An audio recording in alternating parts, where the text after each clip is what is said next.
এই পৃথিবীতে এমন কিছু মানুষ আছে যারা শিশুদের ধর্ষণ করে, তারপর তাদের তাদের মাংস খায়। আগে হ্যাঁ, আপনি ঠিকই শুনেছেন, এটা কোনো হরর সিনেমার স্ক্রিপ্ট নয়। এক্স্যাক্টলি এটাই লেখা আছে 3,50,000 পাতার এক ফাইলে, যার নাম এপস্টিন ফাইল।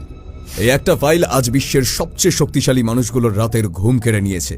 এই ফাইলের নাম আছে Bill Gates, Bill Clinton, Stephen Hawking, Donald Trump, Elon Musk, Anil Ambani, এমনকি ভারতের প্রধানমন্ত্রী নরেন্দ্র মোদিরও।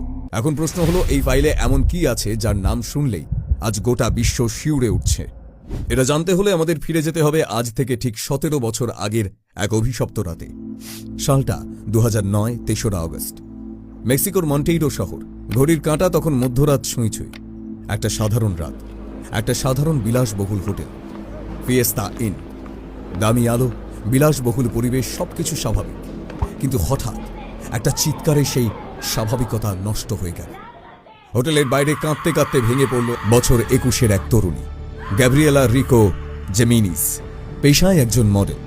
তার চোখে মুখে তীব্র আতঙ্ক, যেন সাক্ষাৎ জমকে দেখে এসেছে সে। কাঁদতে কাঁদতে সে চেঁচিয়ে বলল, এরা সবাই নরখাদক, এরা মানুষ খায়, এরা শিশুদেরকে মাংস খায়।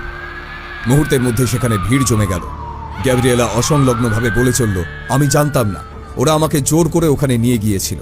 ওরা শয়তানের পুজো করছিল। নিজের চোখের সামনে ছোট ছোট শিশুদের বলতে দেখেছি আমি। কথাগুলো শুনে সেদিন শিউরে উঠল সবাই। এর কয়েক মিনিটের মধ্যেই সেখানে পুলিশ এলো।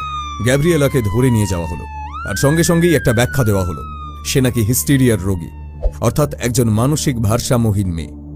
কিন্তু আশ্চর্যজনকভাবে এই ঘটনার পর গ্যাব্রিয়েলাকে আর কোনোদিনও খুঁজে পাওয়া গেল না।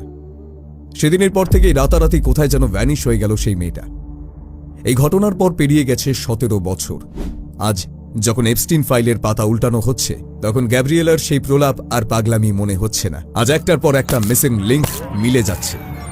এখন প্রশ্ন হচ্ছে, গ্যাব্রিয়েলা কি সত্যি পাগল ছিল, নাকি সেদিন গ্যাব্রিয়েলা এমন কিছু দেখে ফেলেছিল যেটা তার দেখা উচিত হয়নি? সে কি নিজে থেকেই হারিয়ে গিয়েছিল, নাকি তাকে ইচ্ছে করেই ভ্যানিশ করে দেওয়া হয়েছিল? লিটল সেন্ট জেমস, সবুজে ঘেরা, চারিদিকে নীল জল। স্বর্গের থেকেও সুন্দর এই দ্বীপটাকে গোটা বিশ্ব শুরু করে এপস্টিন আইল্যান্ড নামে।